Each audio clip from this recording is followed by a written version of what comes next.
3, 2, 1, mulai. HBM TV, Audio Video Podcast.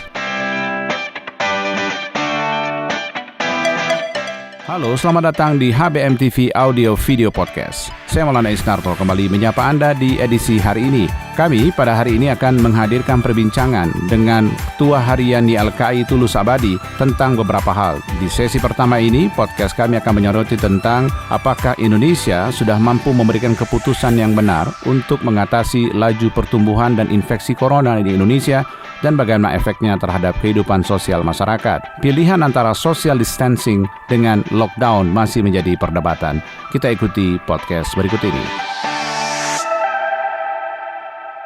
Baik, Anda masih bersama kami di audio podcast di edisi hari ini. Kita akan berbincang kali ini mengenai bagaimana sebenarnya posisi Indonesia ketika saat ini Indonesia terpapar corona. Sejauh ini pemerintah belum menetapkan soal lockdown. Dan Kepala Gugus Tugas Doni Monardo mengatakan bahwa Presiden sampai sejauh ini belum ada memerintahkan tentang lockdown, tapi ada social distancing yang dilakukan. Namun apakah ini berpengaruh terhadap kondisi ekonomi kita dan juga konsumsi masyarakat kita? Kondisi ini kita akan bahas bersama dengan Ketua Pengurus Harian YLKI, Mas Tulus Abadi. Baik, Mas Tulus, apa kabar, Mas? Baik, alhamdulillah. Jadi kondisi ini memang kita harus lakukan karena kita work from home, Mas. Jadi ini memang harus kita lakukan interview by phone di edisi kali ini. Anda melihat bagaimana kebijakan pemerintah sejauh ini mengenai tidak diberlakukannya lockdown dan juga tetapi dilakukan social distancing. Apakah ada pengaruhnya terhadap konsumsi masyarakat dan tingkat ekonomi secara pandangan YLKI sendiri, Mas? Ya begini, memang kita sejak awal menyesalkan juga bahwa pemerintah kelihatan tidak tegas di dalam upaya membendung wabah COVID-19 ini. Ya, dari berbagai statement atau kebijakan dan sampai sekarang itu kelihatan bahwa upaya-upaya itu masih belum terbukti ampuh untuk membendung itu, sehingga tren korban COVID-19 baik yang positif atau kemudian bahkan meninggal itu dengan kondisi seperti ini akan terus bertambah. Ini yang sangat kita khawatirkan dan sekali lagi upaya-upaya itu belum kelihatan nyata. Pertama bahwa pemerintah mungkin pertimbangan ekonomi berdampak sosial ekonomi, ya itu memang fakta yang terjadi seperti itu. Tetapi kalau ini dibiarkan dan kemudian wabahnya kemana-mana, itu juga dampak sosial ekonominya tidak kalah besarnya. Jadi mestinya pemerintah bisa menghitung itu dan kemudian mengutamakan keselamatan warganya. Oke, tapi kan yang menarik adalah soal apa yang diperdebatkan di tengah-tengah masyarakat soal dampak ekonominya sendiri gitu ya. Kalau dilihat bahwa ketika ditanya kenapa tidak lockdown saja, misalnya pemerintah coba membandingkan dengan negara-negara seperti Korea Selatan yang terpapar pada saat itu nomor 1 di dunia, tetapi mereka tetap tidak memberlakukan lockdown karena mereka juga harus memperhatikan kondisi ekonomi. Nah, menurut Anda apakah perbandingan yang disampaikan pemerintah apple to apple, Mas Tulus? Ya, boleh saja pemerintah membandingkan Korea, tetapi dari sisi culture masyarakatnya itu sangat berbeda. Ya, tingkat kepatuhannya dan tingkat kedisiplinannya terhadap sebuah aturan yang ditetapkan Korea itu sungguh berbeda. Dan kedua, juga di dalam merespon terhadap hal itu juga sangat berbeda. Misalnya ketika pemerintah Korea tidak menetapkan lockdown dan segala macam, itu sejak awal sudah dikonektingkan dengan kebijakan yang sangat serius sehingga masyarakat berbagai informasi yang diberikan oleh pemerintah dan kemudian masyarakat punya kesadaran yang tinggi. Tapi kan kita tidak ada itu ya. Pertama, tingkat kesadarannya masih sangat mengkhawatirkan kita semua, dan kedua juga tidak ada update informasi. Sehingga kepatuhan yang kita lihat di lapangan itu juga sangat rendah, sehingga tidak bisa membandingkan apple to apple dengan Korea. Dan Korea berani itu karena dia sudah bisa mengukur kemampuan. Sedangkan kalau kita lihat di sini pemerintah masih mempertimbangkan aspek-aspek investasi, aspek ekonomi dan segala macam. Sementara di negara lain sudah rata-rata bukan itu. Saya sangat khawatir hari ini ya, misalnya sekalipun sudah dihimbau agar tidak bekerja, kantor tutup, tapi hari ini KRL kita masih penuh sesak oleh penumpang. Betul. Ini sangat mengerikan sebenarnya ya, karena itu akhirnya PT KRL atau PT Komuter Indonesia memberlakukan pemberlakuan rute normal kembali sejak pukul 15 nanti atau sore ini, Mas ya. Ya, saya kira sebenarnya ekstrimnya itu adalah apa ya? Jangankan saya khawatir gini, nanti kayak kita kayak Itali. Jadi pemerintah mesti mencontoh yang juga mencontoh yang gagal.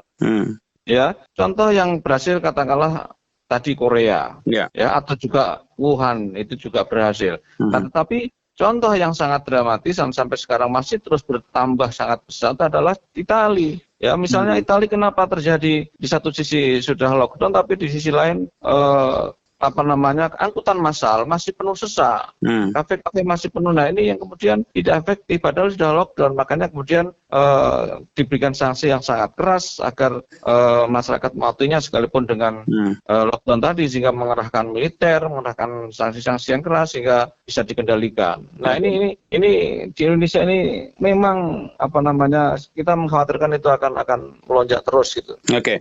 Artinya gini, kalau misalnya kita lihat dari kehidupan sehari-hari masyarakat bahwa sebenarnya masih ada kelompok masyarakat yang masih terus bekerja, Mas. Akhirnya tidak bisa dihentikan juga dengan pembatasan yang hari ini itu diberlakukan sebenarnya jam 6 pagi hingga jam 6.20 malam. Tetapi dengan kondisi tadi, kereta api juga akhirnya memberikan akses seperti normal jam 6 sampai jam 24 nanti malam. Nah, kalau kita bicara soal transportasi publik manajemen gitu, ini kaitannya dengan Jakarta dan sekeliling Jakarta. Bagaimana Anda melihat manajemen transportasi antara Jakarta dengan kota sekeliling Jakarta, di mana masyarakat sekeliling Jakarta lebih banyak melakukan aktivitas di Jakarta, dan Pak Anies Baswedan juga cukup tegas menyampaikan bahwa akan membatasi orang yang masuk dan keluar dari Jakarta. Antara Jakarta dengan luar Jakarta kan sudah terintegrasi dengan sistem transportasinya ya, karena dia bisa menggunakan komuter lain ataupun angkutan-angkutan massal lain yang itu sudah tidak bisa dipisahkan, sehingga antara kebijakan di Jakarta dan kebijakan dengan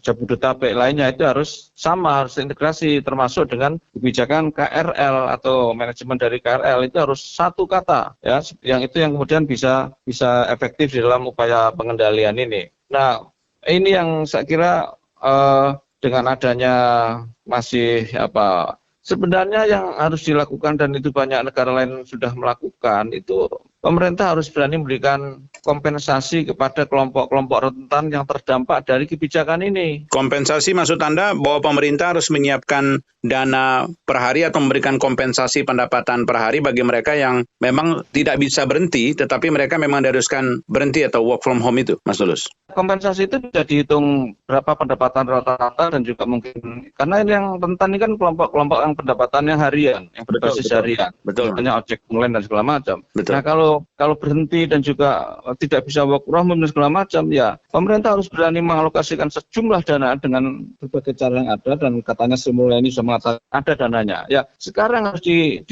mulai dieksekusi atau diwacanakan agar kelompok-kelompok rentan ini diberikan kompensasi yang setidaknya bisa agar tidak terlalu jatuh lah. Karena kalau diartikannya menyangkut masalah perut dan segala macam, ya memang tidak bisa. Tetapi hak negara harus bertanggung jawab karena ini bencana. Bisa dihitung berapa jumlahnya, dan kemudian bisa kerjasama dengan perusahaan-perusahaan yang mereka bekerja, ya misalnya ojol dan segala macam, sehingga bisa diberikan kompensasi yang lumayan lah, misalnya untuk bayar listrik atau bayar apa, dan sehingga tidak mengurangi harkat mereka sebagai manusia. Oke.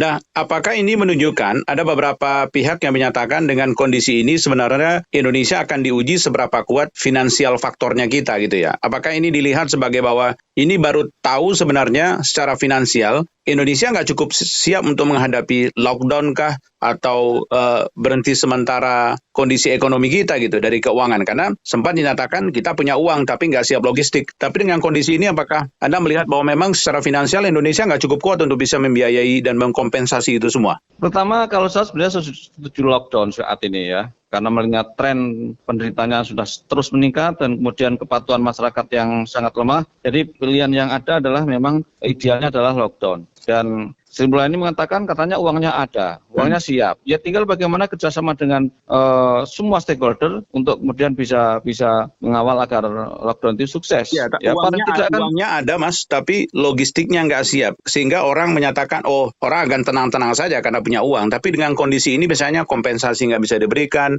lockdown tidak diberlakukan juga. Apakah itu artinya bahwa sebenarnya ada masalah di soal finansial kita secara kenegaraan, sehingga kita nggak mampu untuk melakukan kebijakan yang sangat tegas sampai lockdown, memberikan kompensasi kepada mereka yang memang penghasilan mereka harian? Ya, kalau melihat devisa negara memang tidak cukup besar ya, tetapi kan ini pilihannya adalah memang pilihan yang sangat pahit semuanya, tetapi keyakinan saya kalau tidak ada upaya itu nanti jauh lebih besar dampak sosial ekonominya ya. Karena kita nggak tahu kalau ini seperti ini kita akan sampai kapan. Ya, kalau pemerintah mengatakan ini 3 bulan, bisa jadi lebih.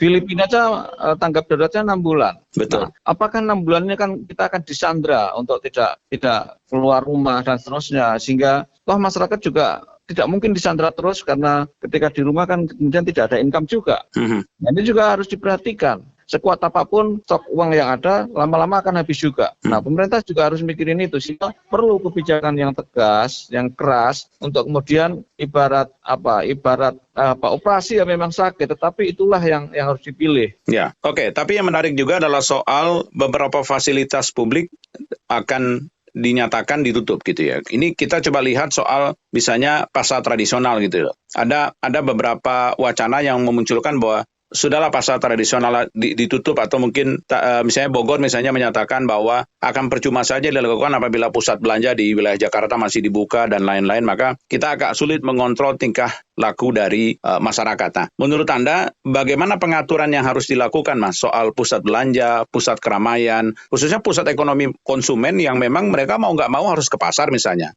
atau harus kemana gitu? Ya, pertama sebenarnya yang memang banyak negara juga masih ada akses adalah pusat logistik masih bisa diakses, ya. Tetapi yang harus ditutup adalah yang non logistik, di mana profesi-profesi atau komoditas-komoditas yang sekunder yang bisa ditahan sampai 2 minggu atau lebih, tetapi logistik tidak bisa ditahan, kecuali tadi ini kan kata sebenarnya logistiknya ada, tapi yang membagikan kalau itu. Nah, ini yang kalau kita mengacu kepada Wuhan atau yang lain kan menggunakan tentara dan polisi untuk membagikan logistik itu kepada masyarakat. Malah gitu. anekdotnya kan Vladimir Putin mengeluarkan singa dan hewan buas lainnya. Singa, ya. Karena ini kan bencana level dunia, dan juga Indonesia negara yang kita tahu sistem kesehatan, pelayanan kesehatannya juga tidak bagus-bagus amat. Kalau ini kan di lapangan sudah memang nggak lihat kita banyak dokter yang meninggal, sudah 6, tadi ada profesor yang meninggal karena COVID tadi. Ini akan terus bertambah dengan kepatuhan yang rendah dari masyarakat. Kalau sampai betul pemerintah sudah membangun rumah sakit darurat, infrastruktur, tetapi tenaga kesehatannya siap enggak?